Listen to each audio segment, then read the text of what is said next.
Oke, kita masuk email ya. Selamat malam semuanya.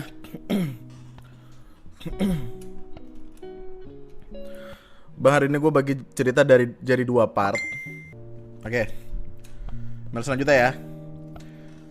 Nyokap gue itu orangnya keras dan temperamental banget. Sampai suami dan anaknya aja nggak pernah didengar. Tapi bang, gimana sih? Sampai suami dan anaknya aja nggak pernah didengar. Tapi bang, nyokap gue ini selalu dengerin apa yang dikatakan saudara-saudaranya, walaupun itu salah.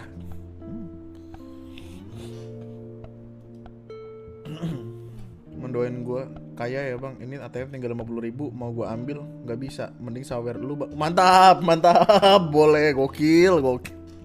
Tinggal gocap nggak bisa diambil ya. Oke.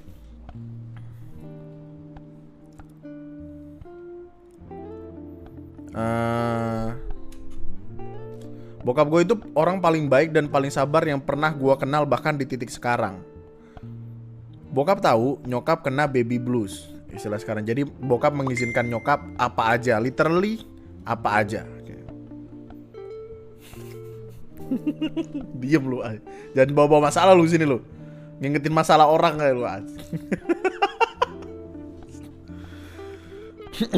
Sampai akhirnya nyokap minta kerja di luar negeri karena beliau anggap bokap belum cukup memenuhi kebutuhannya. Dan bokap mengiyakan. Saat itu gue masih umur 2 tahun, tapi gue inget banget mah. Dan gak akan pernah lupa kejadian nyokap yang kabur. Gue yang dewasa ini paham lah betapa tertekannya nyokap karena tinggal sama mertua. Apalagi yang doyan bacot gak cuma nenek tapi kakek juga, bahkan lebih parah. Gue inget banget diri gue yang bingung karena nyokap dan kakak nangis. Dan ngelihat nyokap nutup pintu pergi naik motor. Gimana? Gue inget banget diri gue yang bingung karena nyokap dan kakak nangis. Dan ngelihat nyokap nutup pintu pergi naik motor. Gue yang masih bingung lari ke bokap dan ternyata nangis juga. Kenapa? Berantem. Tahun berganti, gue masuk SD kelas 3. Semua tetangga bilang nyokap pulang. Gue semangat dong bang, lari pulang ke rumah. Tapi pas buka pintu, gue gak lihat siapa-siapa, alias rumah kosong. Gue cari sampai kamar mandi juga gak nemu. Gue lari cari kakak gue yang ternyata juga gak ada. Malu kabur. Gue ya udahlah ya, ganti baju main. Dijemput sama kakak dan pergi ke warung mie ayam. Di situ gue lihat ada cewek cantik banget, wangi, rambutnya coklat, kulitnya putih bersih. Kakak gue senyum-senyum nyuruh gue salim. Gue nurut aja. Tiba-tiba cewek itu megang tangan gua, nangislah gua. Kakak langsung nenangin gua dan bilang kalau cewek depan gua itu nyokap. Tambah nangis gua. Oh ya, gap umur kakak sama gua cukup jauh bang, 8 tahun. Jadi ya wajar kalau kakak gua kenal dan gua enggak. Iyalah, terakhir ketemu umur 2 tahun, mana kenal. Zaman itu juga belum ada HP kayak sekarang, paling adanya Nokia Butterfly. Iya. Skip karena gue cuma ketemu cuman beberapa menit itu. Nyokap jadi gini. gini. Bokap nyokap lu nikah, bokap sama nyokapnya dia nikah, terus punya anak, terus eh, nyokapnya kayak semacam baby blues gitu.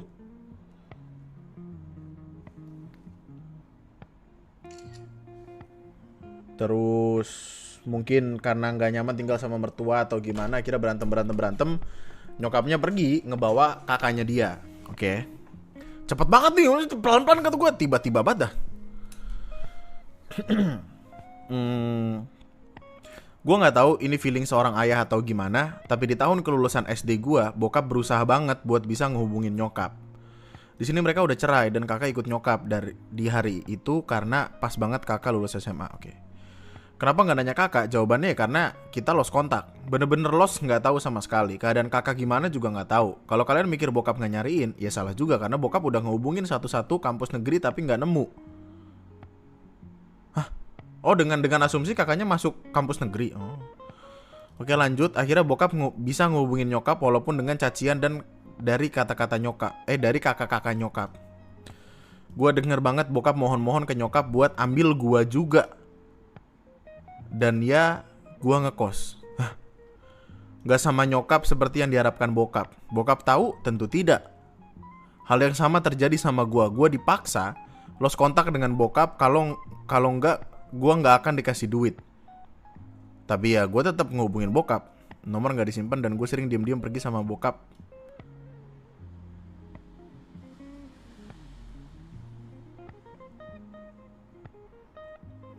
Banyak plot hole kayak gini-gini.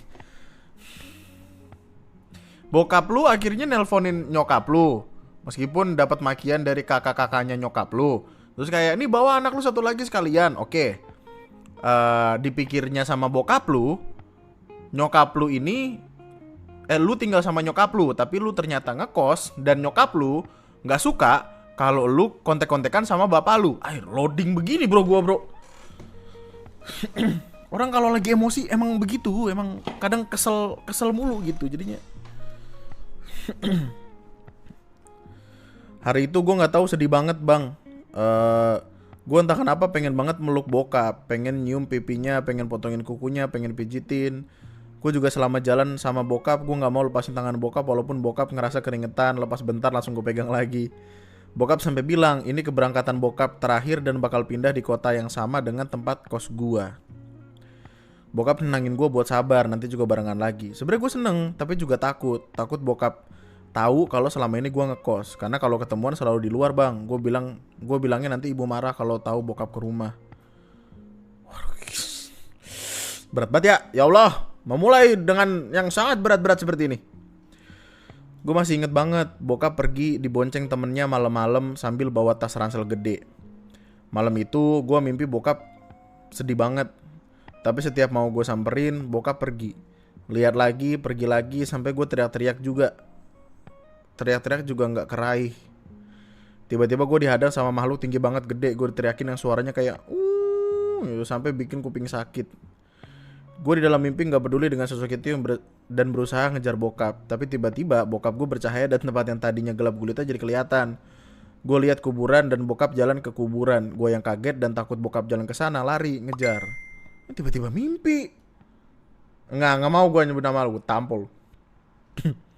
Seiring bokap jalan, cahayanya redup. Gue tiba-tiba dipegang sama orang dan dibawa lari menjauh. Gue diomelin disuruh sadar. Pas gue sadar, sosok hitam gede ini masih ada dan bentukannya super nyeremin. Dan orang yang narik gue bilang disuruh gue sadar, dan gue lihat muka orang itu kayak ketakutan pas khawatir gitu bang. Gue pun sadar dan gue inget semua yang ada di mimpi plus kuping gue masih sakit. Nggak nunggu Naninu, gue ngubungin kakak gue dan nyuruh dia ketemu. Gue bohong aja bilang kalau gue masuk IGD. Dan bener, kakak gue datengin gue yang emang lagi nunggu di IGD. Muka kakak kesel, udah hampir mukul. Tapi sebelum kesampaian gue langsung narik tangannya naik motor. Kakak gue beda kota sama gue bang, dia kan tinggal sama nyokap. Makanya gue juga gak bisa jujur pas nyuruh dia datang. Dan kenapa nyokap gak ikut? Ya sesimpel dia gak peduli. Yang penting gue masih napas aja udah cukup. Gue bawa kakak ke rumah bokap yang jarak dari tempat gue 3 jam. Dan lo tahu bang, itu kan pagi ya 5:30 lah. Jadi ya matahari udah ada lah. Gue lihat sepanjang jalan ada bokap bang. Tambah perasaan gue was-was dong. Kenapa sih? Anjing bore-bore pantat lucu juga tuh. Ternyata yang ada bulu. Enggak. Gue ngebut padahal dingin banget, tapi gue entah kenapa gak kerasa. Yang ada kakak gue ngeluh karena dingin dan minta jangan ngebut. Harusnya makan waktu 3 jam lebih, gue sampai kurang dari 2 jam.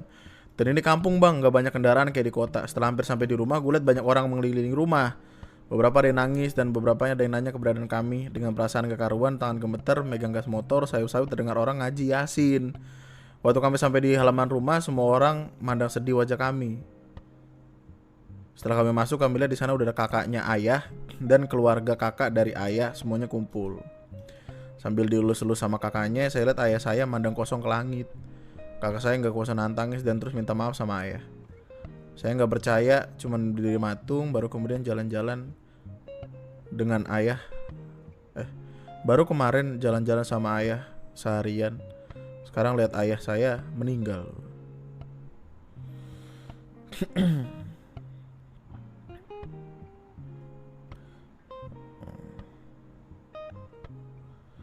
Sepupu saya minta saya mendekat dan sayup liris saya dengar suara ayah saya manggil kakak pertama saya.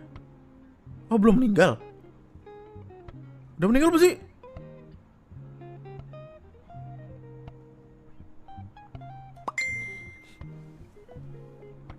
Astagfirullahaladzim. Lirih sekali suaranya. Beliau terus manggil kakak saya hingga kakak saya terus berkata, ini ya, ini saya senyum terus kemudian mandang saya, terus nggak manggil nama saya, cuman terus senyum dan berusaha ngambil tangan saya. Saya lihat tangan ayah mulai dingin, berusaha ngangetin tangannya sambil ngusap-ngusap. Ayah cuma diem tersenyum, matanya mulai meredup dan beliau pergi meninggalkan kami.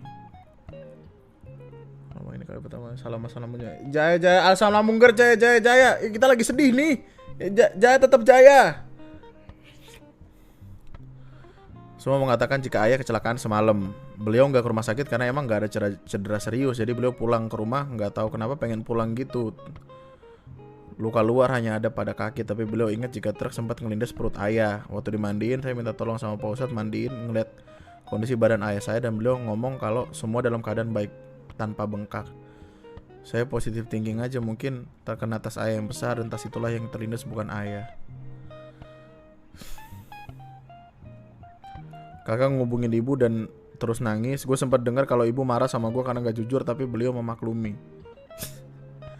Lu tau bang, yang paling bikin gue makin kesel sama manusia bernama nyokap itu, dia udah mah gak dateng, dia juga ngelarang gue buat ikut tahlilan dengan alasan ya gue sekolah. Ini bokap gue anjir, kesel banget. Dia juga ya dong obat anjir. Kamu gak usah ikut pengajian dulu, besok kamu sekolah. Ini bapak gue anjir, gila lu ya. Blok banget anjir. Gue gak tidur juga, gue jabanin karena ya ini tahlilan bokap gue. Bahkan pas 7 harian gue sempat adu bacot sama manusia itu. Tau lah bodo amat, gue ikut tahlilan lah. Oke skip. Gue masuk SMA favorit sesuai yang dia mau. Gue gak tahu kenapa, tapi itu manusia berulah mulu sampai puncaknya gue gak dinafkahin. Penelantaran anak. Oh ya, itu manusia akhirnya bikin rumah di kota SMP gue itu. Dan gue nempatin itu rumah dari kelas 3 SMP sampai lulus SMA. Dan gue sendiri di rumah yang punya 5 kamar. Mana kamarnya gede-gede. Keluarga lu kaya tapi ya. Ini bukan hasil jual rumah bokap bang, karena rumah bokap sampai sekarang masih ada dan dikontrakin, dan hasilnya buat panti asuhan. Alhamdulillah kakak dari bokap juga bukan yang gila harta. Beliau bahkan maksa gue buat tanda tangan hak milik rumah, tapi saat itu gak bisa karena ya sesimpel gue masih SMA. Sekarang udah bisa dong. Kalau orang gak punya kaki kan gak perlu pakai sepatu. Kalau orang gak punya, wadah. Balik lagi bang, gue ditelantarin dari kelas 2 SMA semester 1 sampai lulus. Alhamdulillah kakak gue baik banget. Dia yang mencukupi makan gue untuk SPP. Gue dapat beasiswa berprestasi, jadi alhamdulillah meringankan gue. Skip lagi, gue lulus SMA dan kakak gue nikah. Gue masuk kuliah dan di sini aneh banget bang. Itu manusia yang disebut nyokap tiba-tiba memaksakan gue untuk memberikan kasih sayang kepadanya dengan alasan surga di kaki ibu. Ridho ibu adalah ridho Allah juga. Udah cosplay dari enggak. Bukan gitu. Enggak. Aduh, gimana ya ini ngejawabnya ya. Gue tahu dia kesepian karena ya kakak gue udah punya keluarga sendiri dan itu manusia ditinggal. Gue berusaha banget buat perhatian karena disuruh kakak, tapi ya yang ada gue dicaci maki doang tuh sama nyokap. Udah dari kecil nggak kenal, udah gede nengokin juga karena lagi bangun rumah. Sekarang minta diperhatiin. Oh ya, gue dapat beasiswa lagi bang, beasiswa ada jalan ninjaku, mantap. Hampir sepanjang kuliah gue nggak minta duit sama nyokap, tapi ya pas lagi semester mau nggak mau gue minta duit. Dan ya gue ngemis dulu lah, drama dulu, nangis ngemis, mohon. Udah deh tiap minta duit dikasih kata mutiara dulu. Sekarang gue udah kerja dan udah bener-bener lepas masalah keuangan dari dia. Tapi drama dia belum selesai. Walaupun sekarang gue udah bisa membangkang gak kayak dulu. Kalau kalian nanya tabungan nyokap banyak dong karena anaknya jarang minta duit. Jawabannya enggak. Dan nyokap gue gajinya 2 digit ya. Mau tahu kemana duitnya? Nanti lanjut di keluarga beban ya. Terima kasih. Ya. Terima kasih atas emailnya. Terima kasih banyak atas waktu luangnya kawan-kawanku sekalian. Terima kasih banyak sudah hadir pada malam hari ini. Sepertinya malam hari ini kita cukupkan sampai di sini. Semoga cerita pada malam hari ini bisa membuat kita semua happy lagi menjalani kehidupan. Mohon diingat, kehidupan itu berat ya. Meskipun gak akan seberat cerita-cerita yang tadi, tapi ada beratnya lah, ada beratnya. Terima kasih banyak atas waktu luangnya.